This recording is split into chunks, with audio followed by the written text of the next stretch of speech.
واجي نوجدو هاد الشطون اولا اللانشوبه اللي كتجي رائعه وكتجي لذيذه بالشرموله، كتجي مقرمشه وكتجي زوينه بزاف، وكيجي المذاق ديالها رائع ما تشبعوش منها. هنايا جبت الانشوبه ديالتي، جبت واحد البول باش غادي نقيها، كندير هاد الساشي هادي، من بعد كندير الماء وكنقي في الحوت اولا الشطون اولا اللانشوبه اللي عندك، المهم كتنقيه بهذا الشكل هذا.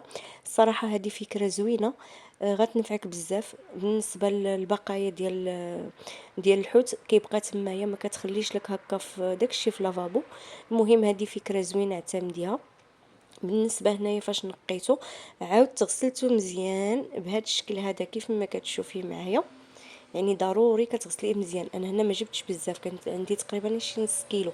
هنايا جبت البول درت فيه الربيع، غندير فيه العطريه ديالتنا العاديه، زدلو شويه ديال الماء، من بعد غادي ندير له شويه المليحه، شويه البزار، شويه ديال الكمون، خرقوم بلدي، شويه ديال التحميره. من بعد غادي نزيد واحد هكا سنينفات ديال الثومه حسب الرغبه، غادي نحكهم في الحكاكه. ومن بعد غادي نزدت واحد نص ضامه ديال الكنور. المهم اللي بغى يديرها يديرها، اللي ما بغاش يديرها كتبقى اختياريه وحسب الرغبه.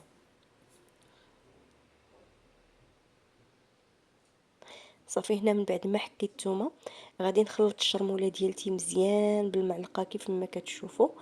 من بعد زدتها واحد شويه ديال الماء، وهنايا خلطتها بالدراب لان الربيع كان عندي ما مقطعش مزيان. من بعد درت الحوت بهذا الشكل هذا، وهنا غادي نبدا ندير شريكات وحده مع وحده كيف ما كتشوفوا. هنا فاش ساليت غندوز نديرو في السميده، انا هنا درتو في السميده، تقدروا ديروه في سبيسيال اولا ديروه في الفورس، المهم ديروه فاش ما عجبكم. كتفندوه كامل بهذا الشكل هذا، ومن بعد غادي ندوزو نقليوه. هنا فوق البوطه كان عندي المقله درت فيها ديجا الزيت وخليتها تسخن مزيان. من بعد بديت كندير في الحوت ديالي، راه دغيا كيطيب، كنبدا كنقلبو من جوج ديال الجوانب بهذا الشكل هذا. من بعد ما كيطيب كنجبدو في واحد الشبيكه بحال هكايا باش ما داك الفائض ديال الزيت كيحيد، وهو راه ما كيهش الزيت نهائيا الا تبعتو هاد الطريقه.